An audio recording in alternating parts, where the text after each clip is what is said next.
Hello guys, स्वागत है एक नए ब्लॉग में। अब हम एक नए सफ़र पे चल पड़े हैं। इस सफ़र में काफ़ी सारे पड़ाव होने वाले हैं। पहला पड़ाव हमारा यूपी की तरफ है। अभी मैं हिसार पहुंच चुका हूं। ट्रेन मेरी 5 बजे की है, लेकिन 1 घंटा 4 बज चुके हैं। 1 घंटा कहाँ वेट करना है, तो अभी हम बर्गर किंग पे आ चुके हैं। ये पीछे जो 2 सर दिखाई दे रहे हैं, ये इश्क में एकदम जुनून की हद पार कर चुकी है। लड़की ने उसके धागे खोल रखे हैं पिछले आधे घंटे से, मैं देख रहा हूँ गाइस। और हमने ताज़ा एक चश्मा मोनो ऑप्टिकल से मार लिया है। लग रहा हूँ मैं एकदम बिल्कुल एजेंट 0403 1997। गाइस, मील हमारी आ चुकी है। यूजुअली आपको बर्गर किंग पे सेल्फ सर्विस होती है, खुद जाके लेना पड़ता है। लेकिन अगर आप एजेंट हो तो फिर आपको ऑन टेबल सर्विस दी जाती है।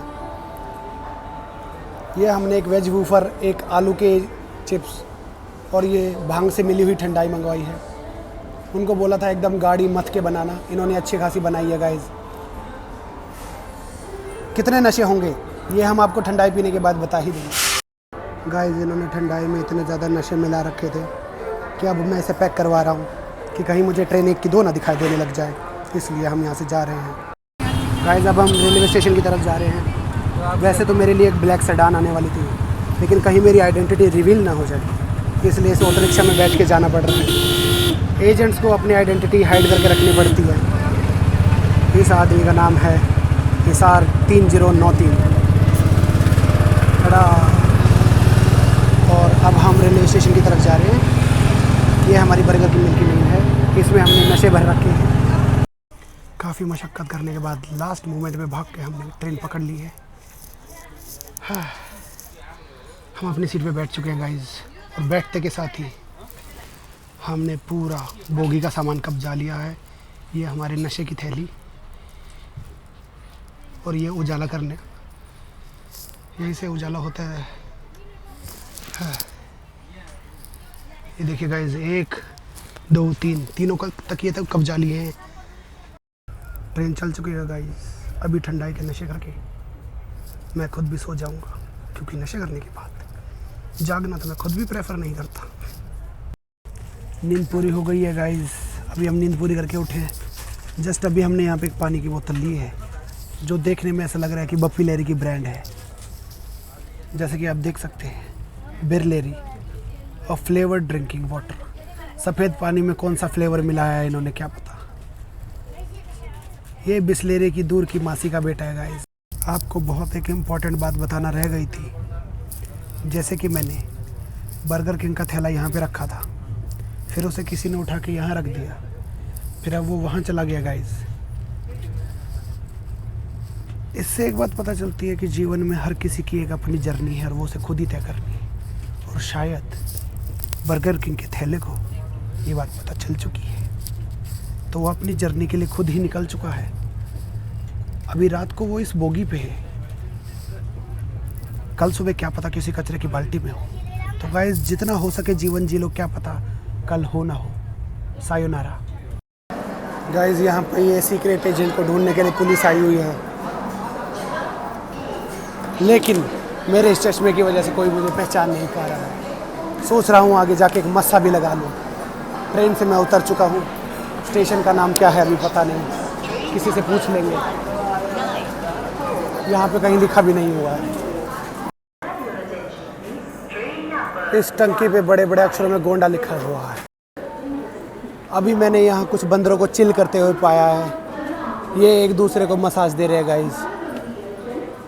पीछे भी 2 बंदर हैं।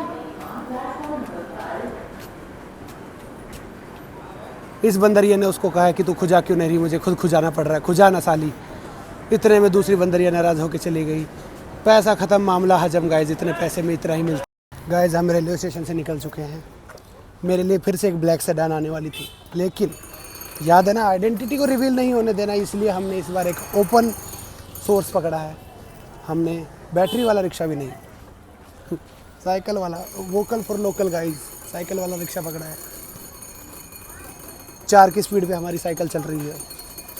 पहुंच ही जाएंगे हम 2 दिनों में, अगर ऐसे ही चलता रहा तो।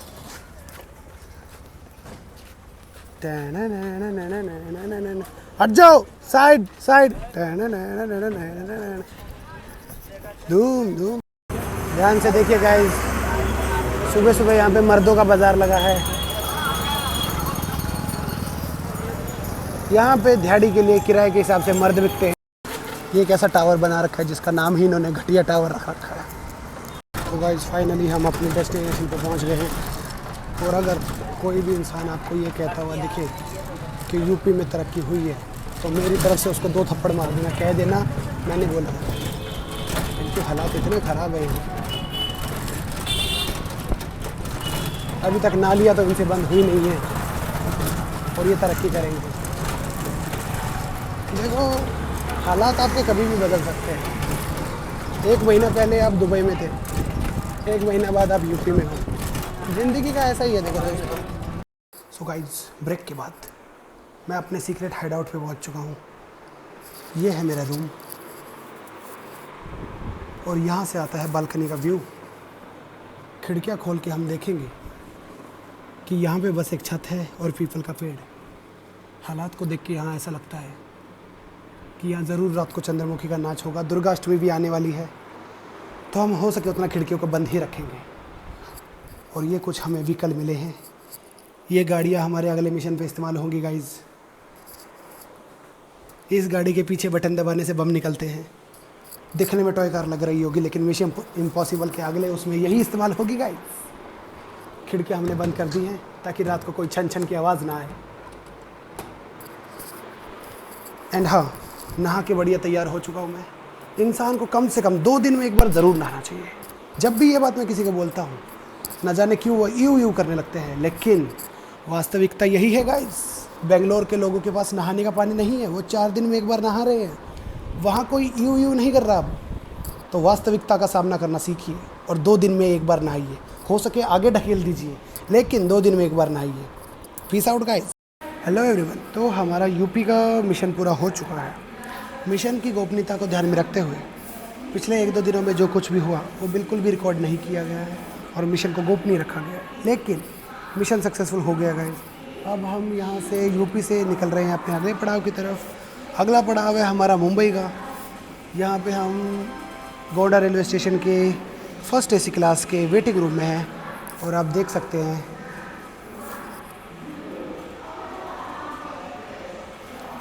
ये तो हालात है फर्स्ट AC क्लास के वेटिंग रूम पे। यहाँ पे AC ही नहीं है, पंखे रख रखे हैं इन्होंने। तो पिछले 1-2 दिनों के मेरे मिशन के एक्सपीरियंस में अगर मैं यूपी को डिफ़ाइन करना चाहूँ तो साफ़ सफाई को हम देंगे 10 में से 2, इंफ्रास्ट्रक्चर को हम देंगे 10 में से 2, लाइफस्टाइल को और बेसिक एमिनिटीज़ को हम देंगे 10 में से 3, और सड़कें इनकी बहुत ज़्यादा ख़राब है। भीड़ ज़रूरत से बहुत ज़्यादा है इनके पास। सरकारी इंफ्रास्ट्रक्चर के हाल बहुत ज़्यादा बुरे हैं। जो यूपी हमें एड्स में, पेपर्स में, टीवी में दिखाया जा रहा है और जो यूपी एक्चुअल में है उसमें ज़मीन आसमान का फ़र्क है। सरकारी इंफ्रास्ट्रक्चर को 10 में से 2 इसलिए दिया गया है क्योंकि वो बस एग्जिस्ट करते हैं। उन पे कोई मेंटेनेंस नहीं है। जैसे फर्स्ट AC क्लास में कोई यहाँ पे AC नहीं है। उसके बाद अभी मैंने एक बस अड्डे से बस पकड़ी थी।